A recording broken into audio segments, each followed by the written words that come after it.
معزز سامعین، اللہ کا بے پناہ احسان ہے کہ اللہ تعالیٰ نے ہمیں وہ نبی عطا کیا ہے، وہ رسول عطا کیا ہے جو صرف نبی نہیں ہے بلکہ نبیوں کا نبی ہے، جو صرف رسول نہیں ہے بلکہ رسولوں کا رسول ہے، جو اول الخلق ہے، جو افضل الخلق ہے، جو اکرم الخلق ہے، جو احسن الخلق ہے، جو وجہ تخلیق کائنات ہے، جس کی وجہ سے پوری کائنات کا وجود ہے۔ دنیا میں کوئی بھی چیز بنتی ہے تو اس کے بننے کی تین وجہ ہوتی ہے، تین وجہ سے وہ چیز وجود میں آتی ہے۔ پہلی وجہ ہوتی ہے اس کا کوئی بنانے والا ہوتا ہے، دوسری وجہ ہوتی ہے اس کو کسی چیز سے بنایا جاتا ہے، اور تیسری وجہ ہوتی ہے اس کو کسی کے لیے بنایا جاتا ہے۔ مثال کے طور پر آپ اس مائک کو دیکھیں، اس کا کوئی بنانے والا ہے، اس کو کسی چیز سے بنایا گیا ہے اور اس کو کسی کے لیے بنایا گیا ہے۔ اس مائک کا بنانے والا کون ہے؟ آپ جواب دیجئے گا، اس کا انجینئر اس کا بنانے والا ہے، اس کا ڈیولپر اس کا بنانے والا ہے۔ چلیے اس کو بنایا کس سے گیا ہے؟ تو آپ دیکھ رہے ہیں اس میں لوہے کا، تانبے کا، پیتل کا، جس طرح کا ضرورت پڑی اس چیز کا استعمال کر کے اس چیز کو بنایا گیا ہے۔ چلیے اس کو بنایا کس لیے گیا ہے؟ اس کو بنایا اس لیے گیا ہے تاکہ آواز دور تک پہنچائی جائے، سادے لوگوں کو آواز سنائی جائے۔ یہ کسی چیز کے بننے کی وجہ ہوتی ہے، کوئی اس کا بنانے والا ہوتا ہے، کسی چیز سے اس کو بنایا جاتا ہے اور کسی وجہ سے اس کو بنایا جاتا ہے۔ اب چلیے آگے چلیے، یہ کائنات کا نظام جو ہم دیکھ رہے ہیں، یہ چاند کا گھٹنا بڑھنا جو ہم دیکھ رہے ہیں، یہ سورج کا روز نکلنا دیکھتے ہیں، یہ بلبل کا ترنم ہم دیکھتے ہیں، یہ دریا کی روانی ہم دیکھتے ہیں، یہ پہاڑوں کی اونچائی ہم دیکھتے ہیں۔ اس کا بھی تو کوئی بنانے والا ہے، اسے بھی کسی چیز سے بنایا گیا ہے اور اسے بھی کسی کے لیے بنایا گیا ہے۔ چلیے میں آپ سے پوچھتا ہوں، کائنات کا بنانے والا کون ہے؟ کون ہے وہ بنانے والا جو آسمان سے پانی کا قطرہ اتارتا ہے، اس قطرے کو سانپ میں ڈالتا ہے، اسے زہر بنا دیتا ہے، اسی قطرے کو پھول میں ڈالتا ہے، اسے عطر بنا دیتا ہے، اسی قطرے کو پھل میں ڈالتا ہے، اسے شربت بنا دیتا ہے، اسی قطرے کو ماں کے پیٹ میں ڈالتا ہے، اسے خون میں تبدیل کرتا ہے، خون سے گوشت بناتا ہے، گوشت پہ ہڈیاں پر چڑھاتا ہے، اس کے بعد اس میں سورج بناتا ہے، 9 مہینہ ماں کے پیٹ میں رکھتا ہے، پھر اس دنیا میں زندہ بھیج دیتا ہے۔ کون ہے دنیا میں جو پوری دنیا کا نظام چلا رہا ہے؟ کون ہے دنیا میں جس کے ہونے کی گواہی پوری کائنات دیتی ہے؟ کائنات کا ذرہ ذرہ گواہی دیتا ہے، کائنات کا قطرہ قطرہ گواہی دیتا ہے کہ کوئی تو ہے جو نظام ہستی چلا رہا ہے، وہی خدا ہے، وہی خدا ہے۔ آپ اس کو سمجھنا چاہیں کیسے دنیا کا ہر ذرہ ہمارے رب کے ہونے کی گواہی دیتا ہے؟ چلیے اس کو سمجھتے ہیں۔ امام اعظم کا دور ہے۔ کون امام اعظم؟ ہم مسلمانوں کے سب سے بڑے امام، جن سے فتویٰ پوچھ کر کے ہم نماز پڑھتے ہیں۔ نماز کیسے پڑھا جائے؟ امام اعظم سے پوچھئے۔ نماز میں کھڑا کیسے ہویا جائے؟ امام اعظم سے پوچھئے۔ رکوع کس طرح کیا جائے؟ امام اعظم سے پوچھئے۔ دنیا کے ہر مسئلے میں جس امام سے ہم فتویٰ لیتے ہیں اس کا نام امام نعمان بن ثابت تابعی کوفی ہے۔ ان کے دور میں ایک جہلیہ پیدا ہوا، ایک ایتھسٹ پیدا ہوا جس نے شور مچانا شروع کیا کہ میں ثابت کروں گا دنیا میں کوئی خدا نہیں ہے، میں ثابت کروں گا دنیا کا کوئی چلانے والا نہیں ہے، دنیا خود بخود چل رہی ہے، دنیا اپنے آپ چل رہی ہے اور دنیا اپنے آپ چلتے رہے گی، اس کا کوئی چلانے والا نہیں ہے، یہ سائنس کے لا پہ چل رہی ہے، یہ سائنس اور فزکس کے لا پہ چل رہی ہے، کوئی اس کو چلاتا نہیں ہے۔ اس کا چینل مشہور ہوا، اس نے اعلان کرنا شروع کیا اگر مسلمانوں میں کوئی ہے تو میرے سامنے آئے اور خدا کے ہونے کو ثابت کر کے دکھائے۔ میں ثابت کرتا ہوں خدا نہیں ہے۔ بات امام اعظم تک پہنچی۔ امام اعظم نے کہا ٹھیک ہے، ایک وقت مقرر کرو، ایک دن مقرر کرو، میں بھی آتا ہوں، اسے بھی بلاؤ اور وہی مناظرہ ہوگا، خدا ہے یا نہیں ہے، اللہ ہے یا نہیں ہے۔ دن مقرر ہو گیا، مناظرے کا ڈیٹ فکس ہو گیا، مناظرہ فکس ہو گیا۔ جیسے ہی وہ دن آیا، وہ دہلیہ مناظرے کے وقت سے پہلے پہنچ کر کے وہاں بھی اعلان اعلان کرنے لگا کون ہے جو میرے سامنے آئے گا اور ثابت کرے گا کہ خدا ہے؟ میں ثابت کروں گا خدا نہیں ہے۔ لوگ امام اعظم کا انتظار کر رہے ہیں، وقت گزرتا جا رہا ہے، امام پہنچ نہیں رہے ہیں، وقت نکلتا جا رہا ہے۔ بہت تاخیر کے ساتھ امام اعظم وہاں پہ پہنچے۔ اس دہریہ نے چلانا شروع کیا آپ مناظرہ ہار گئے، جو وقت تھا آپ اس وقت میں نہیں آئے، آپ دیری سے آئے ہیں، اب آپ کی بات نہیں سنی جائے گی، آپ کو پہلے ہی مناظرہ ہار گئے، میں مناظرہ جیت گیا۔ امام اعظم فرماتے ہیں اتنی جلدی فیصلہ مت کرو، پہلے میری بات سنو، میں کہا تھا مجھے دیر کیوں ہوئی ہے، پہلے یہ وجہ تو جانو۔ اس نے کہا بتائیے کہاں آپ کو دیر ہوئی ہے؟ امام اعظم فرماتے ہیں میں دریا پار کر کے آ رہا تھا، میں دریا کے اس کنارے تھا، میں اچانک دیکھتا ہوں ایک پیڑ خود بخود گر جاتا ہے، پیڑ خود بخود کٹ جاتا ہے، پیڑ سے خود بخود کشتی بنتی ہے، کشتی دریا کے پار لگنے لگتی ہے، اس کے بعد وہ کشتی رک جاتی ہے۔ میں یہی سب دیکھ رہا تھا کہ مجھے دیر ہو گیا۔ اب وہ دہریہ کہتا ہے ارے کون سے پاگل آپ ہیں، کس نے آپ کو امام بنا دیا، کس نے آپ کو اپنا مقتدا بنایا ہے، آپ کو بڑے بے وقوف معلوم ہوتے ہیں۔ امام اعظم نے کہا کیا ہوا؟ وہ دہریہ کہتا ہے کیسی پاگل والی بات کرتے ہیں، ایک پیڑ خود بخود کیسے گر جائے گا، خود بخود وہ کیسے کٹ جائے گا، خود بخود کشتی کیسے بن جائے گی، خود بخود وہ دریا کے پار کیسے لگے گی؟ امام اعظم نے کہا ایسا کب ہوتا ہے؟ وہ کہتا ہے کوئی پیڑ کاٹے تب پیڑ کٹتا ہے، کوئی اس کو چیرے تب پیڑ چرتا ہے، کوئی اس سے کشتی بنائے تب کشتی بنتی ہے، کوئی اس کو چلائے تب کشتی چلتی ہے، خود بخود کچھ نہیں ہوتا۔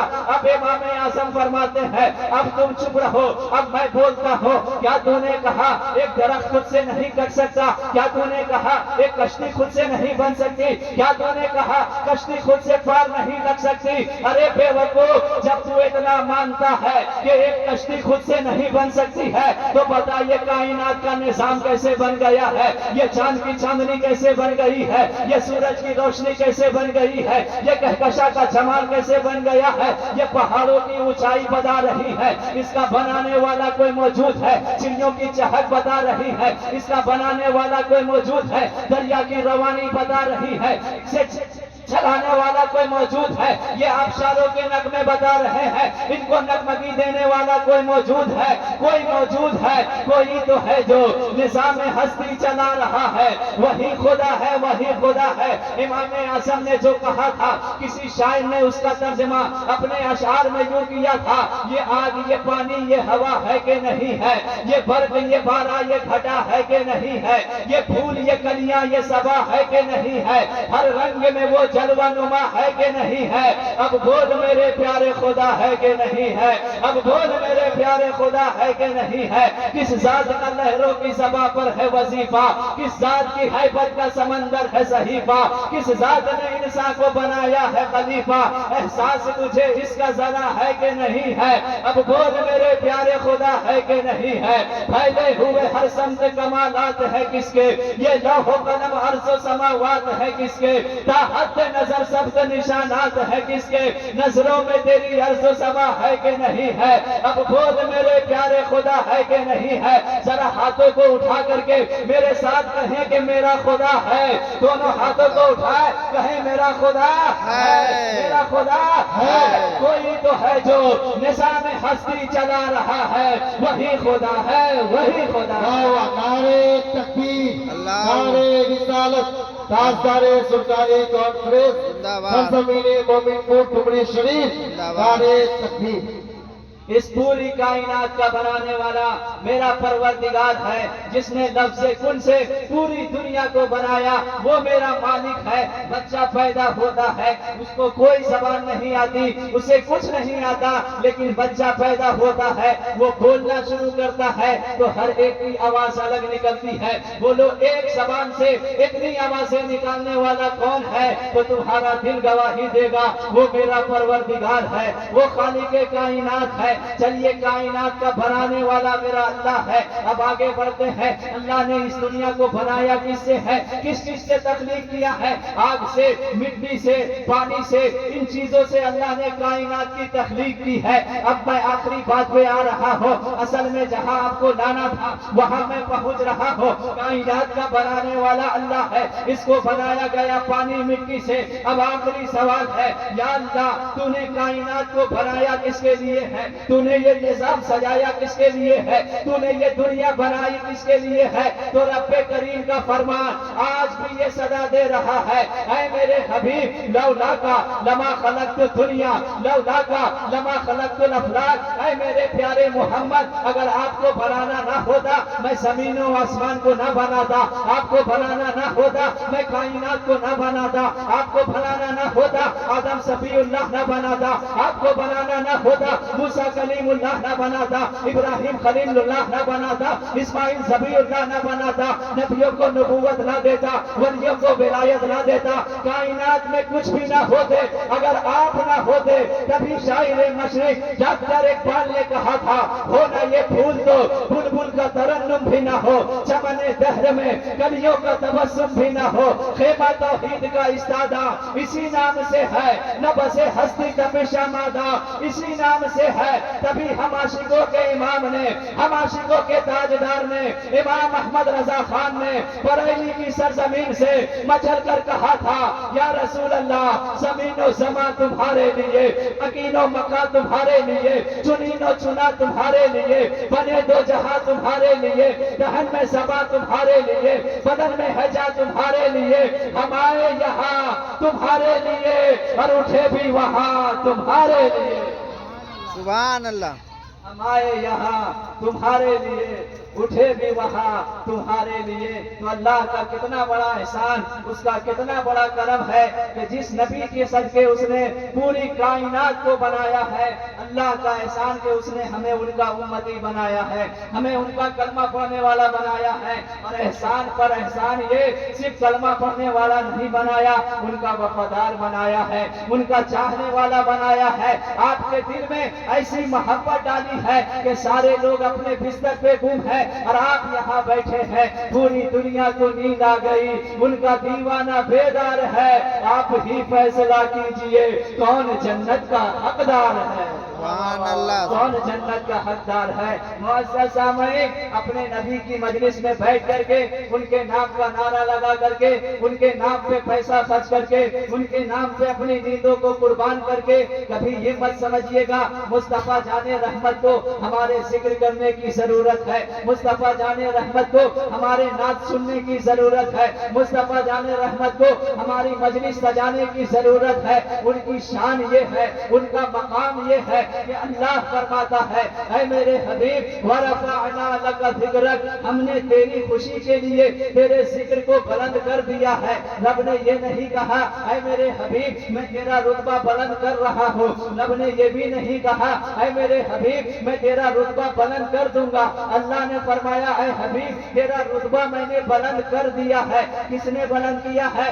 اللہ نے بلند کیا ہے. جب سب سے بڑا کوئی کام کر دے، اب چھوٹا کرے یا نہ کرے اس سے کوئی فرق نہیں پڑتا ہے. مثال کے طور پر آپ گھر بناتے ہیں، گھر بنانے پہ آپ کیا کرتے ہیں؟ ٹھیکیدار کو ٹھیکہ دیتے ہیں، وہ آتا ہے، نیب ڈالتا ہے، دیوار کھڑی کرتا ہے، چھت ڈالتا ہے، اس کے بعد کہتا ہے میرا کام ہو گیا، اس کے آگے میں کام نہیں کر سکتا، اب کسی اور کو تلاش کیجئے. ٹھیکیدار مستری لے کے جاتا ہے، آپ الیکٹریشین کو بلاتے ہیں، وہ تار لگاتا ہے، بلب لگاتا ہے، اس کے بعد کہتا ہے میرا کام یہیں تک ہے، اس کے آگے میں نہیں کر سکتا، اب کسی اور کو بلائیے. اب آپ پینٹر کو کھوجتے ہیں جو گھر کو پینٹ کرتا ہے، پینٹ کا کام وہ کر دے گا، اب کہے گا اس کے آگے میں نہیں کر سکتا. کیا معلوم چلا دوسرے کی ضرورت تب پڑتی ہے جب پہلا تھک جاتا ہے، دوسرے کی ضرورت تب پڑتی ہے جب پہلے میں کوئی کمی ہوتی ہے، دوسرے کی ضرورت تب پڑتی ہے جب پہلا کمزور ہو جاتا ہے. یا اللہ تو فرما رہا ہے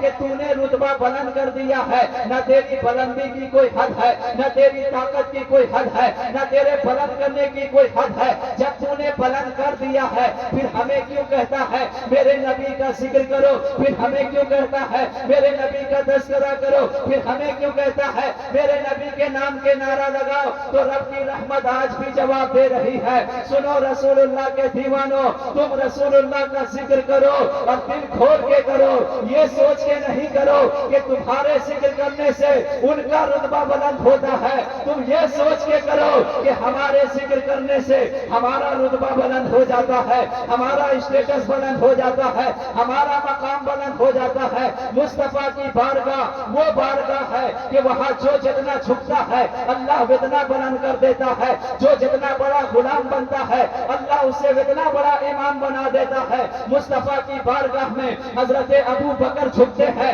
اللہ صدیق اکبر بنا دیتا ہے۔ اس دربار میں حضرت عمر جاتے ہیں، اللہ فاروق اعظم بنا دیتا ہے۔ اسی دربار میں حضرت عثمان جاتے ہیں، اللہ ذوالنورین بنا دیتا ہے۔ جس دربار میں حضرت علی جاتے ہیں اللہ مولا کائنات بنا دیتا ہے۔ جس دربار میں عبد القادر جاتے ہیں اللہ غوث اعظم بنا دیتا ہے۔ جہاں معین الدین جاتے ہیں اللہ عطا رسول بنا دیتا ہے۔ اسی لیے اعلیٰ حضرت فرماتے ہیں یا رسول اللہ پوری دنیا چمک آپ سے پاتی ہے، انبیاء آپ سے پاتے ہیں، اصفیاء آپ سے پاتے ہیں، اتقیاء آپ سے پاتے ہیں، اولیاء یہاں سے آتے ہیں، پوری دنیا چمک آپ کے دربار سے پاتی ہے۔ تب میرے امام تمنا کرتے ہیں یا رسول اللہ چمک تجھ سے پاتے ہیں سب پانے والے، میرا دل بھی چمکا دے، چمکانے والے برستا نہیں، دیکھ کر ابر رحمت پدوں پر بھی برسا دے، برسانے واہ والے واہ واہ واہ، بہت خوب، سبحان اللہ سبحان اللہ۔ پدوں پر بھی برسا دے، برسانے والے۔ اپنے نبی کو یاد کریں، اس ایمان کے سے یاد کریں، اس عقیدے کے ساتھ یاد کریں کہ جتنی دیر ہم بیٹھ رہے ہیں، جب تک ہم بیٹھے ہیں، یہ ہمارا بیٹھنا جتنی زندگی گزر گئی ساری زندگی ختم ہو گئی، اصل میں یہی زندگی ہمارے کام آئے گی۔ اس ایمان کے ساتھ اور یہ یہاں سے پیغام لے کر کے اٹھیں کہ اگر کوئی اپنا بھلا چاہتا ہے، کہتے مجل کے سبحان اللہ، سبحان اللہ۔ اگر کوئی اپنا بھلا چاہتا ہے، اگر کوئی اپنا بھلا چاہتا ہے، اسے چاہے جس کو خدا چاہتا ہے، اسے چاہے جس کو خدا چاہتا ہے۔ خدا کیا چاہتا ہے؟ درود ان پہ بھیجو، سلام ان پہ بھیجو،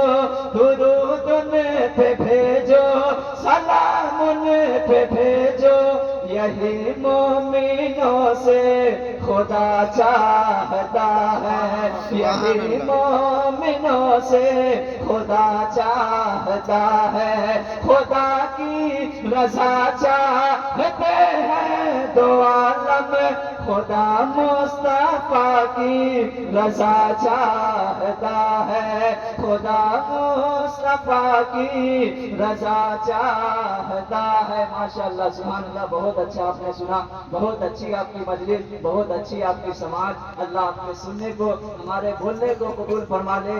وہی رسول اللہ کی محبت دنیا میں کام آئے گی، یہی رسول اللہ کی محبت کل قبر میں کام آئے گی، اور یہی رسول اللہ کی محبت کل میدان محشر میں کام آئے گی۔ گھوم پھر کے ہر کسی کو میرے آقا کی بارگاہی میں جانا ہے، کیونکہ باخدا خدا کا یہی ہے در، نہیں اور کوئی مفر مکر، جو وہاں سے ہو یہی آ کے ہو، جو یہاں نہیں وہ وہاں نہیں۔ جب جانا مصطفیٰ ہی کی بارگاہ میں ہے تو عقل مندی اس میں ہے، ہوشیاری اس میں ہے، عقل مندی اسی میں ہے کہ چار پائے پہ اٹھا کر کے جب قبر میں لے جایا جائے پھر افسوس ہو کہ کاش مصطفیٰ سے پیار کیا ہوتا تو رہتی سانس کو اس دل کو اپنے نبی کے نام کر دیا جائے، اپنے نبی سے پیار کرتے ہوئے اس دنیا سے جایا جائے، اور یہ کہتے ہوئے جایا جائے کہ انہیں جانا انہیں مانا، نہ رکھا غیر سے کام، للہ الحمد میں دنیا سے مسلمان گیا، جانو دل ہوش و خرد سب تو مدینے پہنچے، تم نہیں چلتے رضا